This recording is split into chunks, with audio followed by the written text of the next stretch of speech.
Et je suis sûre que, par rapport à ce que tu as dit là précédemment, certains vont dire: «Oui, mais c'est facile, elle est connue, elle a machin, elle a de l'argent de côté et cetera. Moi, je pourrais pas faire ça parce que je dois payer ma maison, je dois nourrir les 3 enfants et cetera». On t'a dû te le dire? Je suis locataire, je vis dans 60 mètres carrés.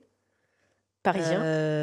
Ouais, je n'ai aucune économie. C'est pas vrai, j'ai 207 € sur un livret de développement durable parce que j'ai dit à mon mari, «Viens, on met 100 € tous les mois pour se payer un voyage par an». Donc j'ai commencé il y a 2 mois, donc j'ai 207 € parce qu'il y avait 7 € qui Mmh. traînaient dessus. Je gagne, j'ai grévé mon salaire, d'un quart pour pouvoir travailler moins. Et j'ai accepté de retirer de ma vie, tout un tas de choses qui n'étaient pas prioritaires pour mon bien-être pour, Mmh. justement avoir le luxe de ce temps. Mmh. Avec moi, avec mon fils, avec les gens que j'aime, avec rien. Mmh. Avec rien. Donc Et non, j c'est pas facile. non, mais c'est un choix et tu l'assumes jusqu'au bout. Ouais, On est encore une fois dans cette société où on renvoie toujours la balle à l'autre, au toujours. système. Puis de toute façon, l'abondance, c'est une croyance. L'abondance Mmh. ou la non-abondance, en l'occurrence, c'est une croyance.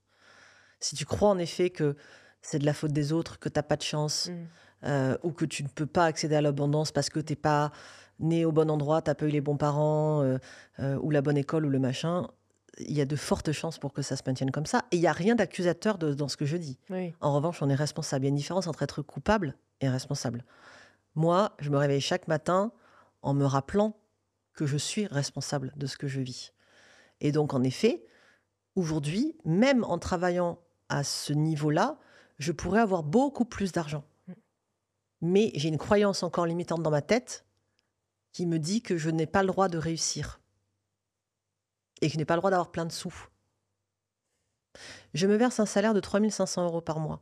Je pense que personne n'imagine ça. Non, Personne. pas du tout. Tout le monde est persuadé qu'avec la télé, les livres, les machins, etc., je suis riche. Je le suis. Pas d'argent, Mmh. mais je suis très riche. Je m'estime très riche. Bien sûr que je pourrais exploser les compteurs financièrement. Aujourd'hui, j'ai pas choisi ce projet-là, c'est pas ce qui m'intéresse. Aujourd'hui, les choses sur lesquelles je travaille au niveau thérapeutique, c'est au fait d'être une meilleure maman, parce que ça, c'est très important pour moi, un meilleur être humain. Et quand j'aurai le temps, je m'occuperai du fait d'accepter de réussir au niveau financier. Mais c'est pas ma priorité aujourd'hui. Donc, comme c'est pas ma priorité et que j'ai encore cette croyance qui Mmh. m'emmerde, mais c'est comme ça, que je ne peux pas réussir financièrement, je n'y gagne que, ce qui est déjà énorme, Mmh. 3 500 € par mois, et ça me va très bien. Mmh.